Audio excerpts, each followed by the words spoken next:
It started with a stupid fight over laundry. It ended with me realizing my family had been breaking for years, and I was standing right in the middle of the wreckage. I don't know exactly when things in my family stopped feeling normal. Maybe it was never normal to begin with, and I just got old enough to finally notice the cracks that had been spreading for years. All I know is that by the time I moved back into my childhood home for a few months, just until I could save up enough to get my own place, I felt like I was stepping into a room where someone had been arguing moments earlier, even though the house was completely silent. It was a strange, heavy kind of quiet, the type that doesn't just sit in the corners but clings to you the second you walk through the door. My parents didn't say anything at first. My dad helped me carry in my suitcases, my mom made some awkward comments about how I looked tired, and I kept telling myself everything was fine. People move home to save money all the time, right? It doesn't have to be a big deal. Except it was. Or it became one. Slowly. Almost invisibly. Like dust accumulating on a shelf until one day you're shocked by how thick the layer has become. The first few nights I lay in my old room, trying to convince myself that it was just temporary. That the faded posters on the wall didn't bother me. That the way the floor creaked differently now was just normal aging of the house and not some metaphor for the weight of returning to a place I thought I'd outgrown. My bed felt smaller than I remembered. The window seemed lower. Everything was familiar but wrong, like stepping into a duplicate version of my past instead of the real thing. My mom would hover around me at breakfast, asking too many questions, not about things that mattered, but about little things. Whether I was eating enough. Whether my job search was going well. Whether I planned on going out that day. It was like she wanted to monitor every breath I took, as if my return home rewound me to being 14 years old again. She didn't do it out of malice. It was just her way of regaining control in a house where she'd felt it slipping for years. My dad was the opposite. He barely looked at me. He'd sit at the dining table every evening, staring at the TV with this blank, checked-out expression that made me feel like I was intruding on something private. He'd answer my questions with one-syllable grunts, and if my mom tried to get him to talk, he'd pretend not to hear her. I didn't know if they'd been arguing before I came home or if my arrival was what shifted the dynamic, but the tension between them was like static electricity popping in the air. Then there was my older brother. He didn't live there anymore, but he visited often, sometimes too often. He'd show up randomly, let himself in, and immediately start picking fights about the smallest things. He'd complain about how mom arranged the pantry, how dad didn't keep up with repairs around the house, how I was mooching even though I'd only been there for 4 days when he first said it. Every time he walked through the front door, the energy in the house changed. Mom became defensive, dad became even quieter, and I just tried to disappear. The thing is, I used to look up to him. He was the one who always seemed to have everything figured out. A real job. A steady girlfriend. Money saved. A car that didn't sound like it was held together by prayer. He was everything I wasn't at that moment, stable, confident, rooted. Maybe that's why he resented me so much when I came back. Maybe he thought I was undoing some image of success he had worked hard to build. Or maybe it had nothing to do with me at all, and I just happened to show up at the worst possible time. But what really made those early days unbearable was the feeling that I didn't belong anywhere, not in my old life, not in a new one, not even within my own family. I felt like a visitor who had overstayed their welcome, even though no one had actually asked me to leave. And every night as I lay in that too small bed, listening to the muffled arguments from downstairs or the eerie silence between them, I kept wondering how long I could pretend everything was fine before something snapped. I didn't know then how bad it would get. How quickly little resentments would pile up until they forced themselves into the open. How one misunderstanding, small on its own, could ignite months of buried frustration. Or how I'd eventually be dragged into conflicts that had existed long before I was even born. All I knew was that something was coming. Something was building. And I was right in the middle of a family I no longer recognized. The first real explosion didn't happen over anything meaningful. It wasn't some dramatic confrontation or long-buried secret suddenly being revealed. No, it was something as stupid and ordinary as the laundry, because in my family, it's never the big things that break us. It's the tiny, dumb ones that hit when everyone is already stretched thin enough to snap. It was a Tuesday morning, one of those gray, stale days where the sky looks like a dirty bedsheet. I'd woken up early because I had a job interview online, and I needed one particular shirt that made me look at least somewhat put together. I wasn't asking for much, just one shirt that didn't scream, "I've been sleeping in my childhood bedroom for 3 months and my confidence is leaking out of my ears." Except when I opened the dryer, the shirt wasn't there. I checked the washer. Nothing. Checked my room. Nothing. Checked the laundry basket. Nothing. Then, like a horror movie jump scare, I found it crumpled in a corner of the laundry room floor, completely wrinkled, damp, and smelling faintly like my brother's cologne. I stared at it like it had personally insulted me. My interview was in 40 minutes. There was no time to wash it again, no time to iron it properly, no time to deal with any of this. And I swear I heard something in my brain just pop. I walked into the kitchen holding the shirt like evidence in a crime case. My mom was making coffee, humming some tune under her breath, pretending everything was normal. "Mom," I said, trying to keep my voice steady, "did someone take my stuff out of the dryer?" She froze for a split second. Not long enough for most people to notice, but I did. She always froze like that when she knew the conversation would go downhill. "I think your brother was doing laundry last night," she said carefully. "Maybe he just needed to put his things in, sweetie, he didn't mean. So he threw my shirt on the floor?" I snapped before I could stop myself. "For what, convenience?" My mom sighed, the kind of sigh that was less about the moment and more about 20 years of exhaustion. "He's under a lot of stress," she said. "Work has been difficult, and everyone keeps telling me he's stressed," I said. "What about me? What about the fact that I need this shirt for an interview and now it's..." Before I could finish, the front door opened and slammed shut like it was trying to detach from its hinges. My brother walked in with that usual irritated energy, like everyone in the house existed solely to inconvenience him. He took one look at the shirt in my hand and rolled his eyes. "Oh my God," he said. "You're not seriously starting with this. Did you throw my clothes on the floor?" I asked. He shrugged. "Yeah. They were in the dryer. I needed it." "What's the big deal?" "The big deal is that you couldn't put them on top of the machine? Or literally anywhere except on the floor?" He scoffed. "Grow up. It's just a shirt." "It's my interview shirt," I said through my teeth. "I need it today." "Well, sorry your life is so fragile it depends on one cheap-ass shirt," he said, brushing past me to get a glass from the cabinet. Something in me flared. Not anger I could have handled. This was humiliation. The kind that crawls under your skin and makes you feel small and pathetic. I hated that he could do this to me with a single sentence. Mom stepped between us with that desperate peacemaker look. "Let's not fight," she pleaded. "Please, can we just—" "No," my brother cut her off. "This is exactly why he shouldn't be living here. Every day it's something. He's in the way, he's whining, he's stressed out, he's moody." My mom's face tightened. Dad, who had been silently pretending to scroll through his phone in the next room, suddenly got up and disappeared down the hallway. He always left when things got tense. Years ago it used to bother Mom. But now she didn't even try to stop him. I took a breath. Tried to stay calm. Tried not to rise to the bait. But he wasn't done. "You came back here like it's everyone's responsibility to carry you," he continued. "You're what, 20-something? You should have your shit together by now." A low burn ignited in my chest. "I lost my job because the company shut down," I said quietly. "That's not the same as not having my shit together." He shrugged again. "Excuses." I swear I almost lunged at him. I could feel my hands shaking. Not because of the shirt. Not because of the interview. But because he always did this, made me feel like every setback, every struggle, every moment of vulnerability was some personal failure. Like he'd never messed up a single day in his life. "Stop talking to him like that," my mom finally snapped. "Then softer, please. Just, stop." My brother threw his head back in disbelief. "Oh, here we go," he muttered. "You always take his side." "Always." "That's not true," Mom said, defensive and wounded. "It absolutely is," he shot back. "If he burned the house down, you'd probably blame the wiring." Mom opened her mouth to argue, but I'd reached my limit. "I don't want to fight," I said, though every nerve in my body felt like it was buzzing. "I just want you to respect my stuff." That's literally it. "Then don't leave your crap in the dryer for 5 hours, he snapped. "It was 40 minutes, I said. "I have a timer." He glared at me like I'd personally insulted his ancestors. "Incredible," he said. "Absolutely incredible." He stormed out of the kitchen. Not out of the house, no, he stayed. He wanted to make sure the last word lingered in the air. Mom rubbed her temples, the coffee machine sputtering behind her like an exhausted witness to our chaos. "Sweetie," she said, "maybe you should just use a different shirt today." "And the stupidest part?" I did. I ironed another one, my hands shaking the entire time. I logged into the interview looking composed on the outside and hollow on the inside. I answered the questions well enough. I pretended nothing was wrong. But later, when I returned to the kitchen, the tension still thick in the air, I realized something important. This wasn't about the laundry. It never was. Something deeper was cracking open beneath us, and the first shard had finally cut through the surface. The interview went, okay. Not amazing, not terrible. I closed the laptop feeling like I'd just run a marathon while carrying a backpack full of bricks. My stomach was twisted in knots, not because of the interview itself, but because I knew the second I walked out of my room, I'd be stepping back into a house that felt like a fault line waiting to split open again. When I finally forced myself to go downstairs, the kitchen was empty. The only sign of life was an abandoned coffee mug in the sink and the faint murmur of the TV from the living room, where my dad sat like a statue. I stood there for a moment, listening to the monotone voices of the news announcers blending with the hum of the refrigerator, and for the first time I realized how suffocating the silence between family members can be when it's packed full of unspoken resentment. I poured myself some water and tried to convince myself that I wasn't shaking. That it was just the adrenaline crash from the interview. That I wasn't bothered by what my brother had said. That I wasn't bothered by the fact that he was probably upstairs right now, telling himself he'd been right all along. I don't know how long I stood there before I heard footsteps creaking down the stairs. Heavy ones. Aggressive ones. I didn't need to look to know it was my brother. He always walked like the floor personally owed him an apology. He entered the kitchen without acknowledging me. Opened the fridge, grabbed some leftovers, slammed it shut. I could practically feel the heat rolling off him, anger, frustration, that simmering kind of hostility that never cools, only waits. "Are we doing this?" I finally asked. My voice came out more exhausted than confrontational. He didn't look at me. "Doing what?" "This thing," I said. "The weird Cold War. The passive-aggressive nonsense. I'm tired, man. I don't want to keep fighting over every stupid thing." He scoffed, which was maybe the most predictable reaction in the world. "You're always tired. What does that even mean?" "It means you complain about literally everything," he said, finally turning toward me. "You make everything about you, and then get offended when anyone calls you out." I just stared at him. Not because the words hurt, they did, but because I realized he genuinely believed them. He wasn't just trying to get under my skin. That was his reality. And that frightened me more than any insult he could have thrown at me. "I don't think you get how you talk to me," I said quietly. "Oh, spare me," he muttered. "You always act like the victim. Like the world is out to get you."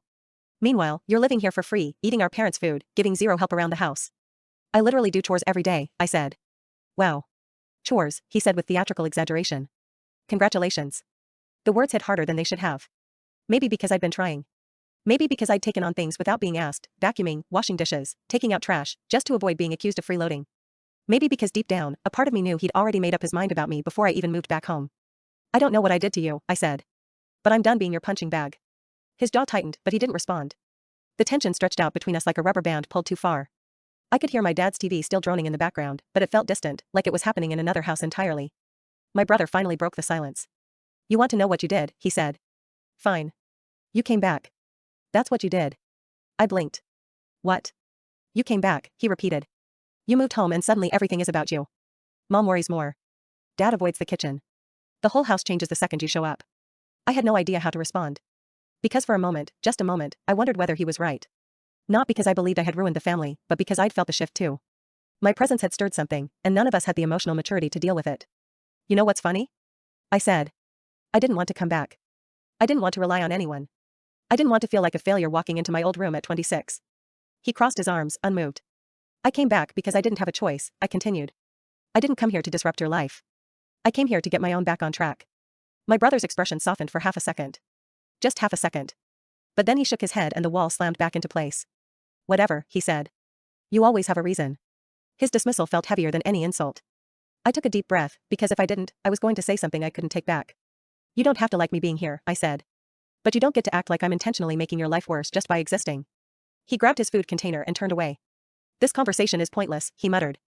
And just like that, he walked out of the room. The air settled around me, thick and stale, filling the space he left behind. I stood there, gripping the counter, feeling the weight of everything he'd said. Everything I had said. Everything I hadn't said. And suddenly, a realization hit me like a punch to the chest. This wasn't about the laundry. It wasn't about me moving home. It wasn't even about him. It was about the fact that our family had been a slow-burning fire for years, and I'd stepped right back into the smoke without noticing the flames licking at the walls. I wasn't the cause. I was just the catalyst. And whatever was happening now, it was only the beginning. The day everything shifted, the first real turning point, didn't arrive with shouting or slammed doors this time. It arrived quietly, like a storm cloud drifting over the house without anyone noticing until the sky was already dark. It started with my mom, which surprised me, because she was always the one trying to hold everyone together. But even the strongest glue cracks under enough pressure, and looking back, she'd been cracking long before I came home. I woke up to the sound of voices downstairs. Not yelling, not arguing, but something worse, low, urgent, whispered voices. The kind that told you something was wrong, and everyone was trying to pretend it wasn't. I crept halfway down the stairs before I heard my mom's tone, shaky, tense, desperate in a way I'd never heard before. You can't keep talking to him like that, she was saying. He's your brother. My brother's voice came next, sharper, annoyed. Mom, stop. Don't start this again. You think I want to start it? She asked. You think I enjoy this tension? This house feels like it's falling apart. I stopped halfway down the stairs. Something in me sank. I didn't want to be the eavesdropping sibling in a family drama, but the truth was, this family had turned into a show none of us wanted to participate in, yet here we were, playing our roles because what else could we do? It's not my fault he can't get his life together, my brother muttered. Why do I have to pretend everything is fine just to protect his feelings? Because he's hurting, Mom said. He lost his job, he had to move home, And what about me, my brother snapped. Do my struggles not count? Do I not get to be stressed? He comes back and suddenly everything is about him. Again. Again. The way he said it stuck in my chest like a splinter. Mom paused. I could picture her rubbing her forehead the way she always did when her anxiety started creeping in. You're not a child anymore, she said softly. And he is, my brother shot back. He gets treated like one. You walk on eggshells around him but lecture me every time I so much as breathe. That's not fair, she said, but her voice didn't sound convinced. I pressed my back against the wall, closing my eyes for a second. I knew my being back home affected them, how could it not? But hearing it spoken out loud, in my brother's voice of all people, felt like someone had taken a truth I wasn't ready to face and shoved it directly into my chest. Then Dad's voice joined in, quiet, tired, the kind of tired that made me freeze. Enough, he said. Both of you. Dad almost never stepped into emotional arguments. He was the peace through avoidance type. For him to speak up meant something was truly off. We've been living like this for years, he said, long before he moved back. Let's stop pretending this is about one person. Silence. Thick, heavy, uncomfortable. Then my brother said in a flat tone, so it's my fault. For once, Dad replied, maybe listen instead of assuming everyone is attacking you. That stunned me. Dad didn't talk like that. Not to anyone. And especially not to my brother. I heard movement. Chairs shifting. Maybe someone pacing. Your mother and I aren't doing well, Dad said abruptly. We haven't been for a while. My stomach dropped. Mom inhaled sharply. We don't need to discuss this right now. Yes, we do, Dad insisted. He came home right in the middle of it all and doesn't even know. A cold rush went down my spine. I gripped the railing without meaning to. My brother's voice lowered. You're separating? We don't know yet, Dad said. But things aren't stable. They haven't been stable for a long time. I felt sick. Not just because of the idea that my parents, who had always seemed stuck in some uneasy truce but still together, might be splitting up, but because suddenly everything made sense. The tension. The silence. The arguments behind closed doors. The way neither of them looked fully comfortable in the same room anymore. I wasn't the cause. I wasn't even the catalyst. I was just the extra weight added to a structure already about to collapse. My brother exhaled shakily. Why didn't you tell us? Mom's voice cracked. Because we didn't want to worry you. He laughed bitterly. Right. And yet you're blaming me for being irritated? You're blaming him for not having it together? Meanwhile this, I imagined him gesturing between them, has been happening the whole time. It's not your fault, Mom said quickly. Then whose fault is it? He asked. No one answered. My heartbeat thudded in my ears. I felt like I'd accidentally stumbled into a part of my family's life I was never meant to see. A scene I didn't belong in. A truth they had been hiding so well I hadn't even realized there was something to hide. Then Mom's voice, shaky, soft, we just didn't know how to tell you. Dad added, and your brother moving home pressured things even more. That line pierced straight through me. Not angry. Not accusatory. Just factual. I stepped away from the railing like it had burned me. My chest felt too tight, my hands were cold, and for a moment I genuinely couldn't breathe. So that was it. I wasn't the cause. But my presence had accelerated the fallout. I wasn't the match. But I'd fallen into the gasoline. Suddenly, everything that had felt personal, my brother's resentment, my dad's silence, my mom's anxious hovering, took on a completely different shape. They weren't reacting to me. They were reacting to everything falling apart around them. And I was just, caught in the middle. I stumbled back up the stairs before they could hear me, heart pounding like a drum in my ears. I closed my bedroom door as quietly as I could, then slid down onto the floor and just sat there. Numb. Overwhelmed. A little angry. A little hurt. A lot confused. Because how do you process finding out your family has been quietly cracking in half while you were busy fighting over a shirt in the laundry room? How do you grasp the idea that your childhood home isn't just physically smaller, but emotionally shrinking too? How do you face the people downstairs knowing their world is collapsing in slow motion? And worst of all, how do you stay, without feeling like your presence makes everything worse? The day after overhearing that conversation felt unreal, like I was walking through a house-shaped illusion where everyone looked the same on the outside but something vital had already cracked beneath their skin.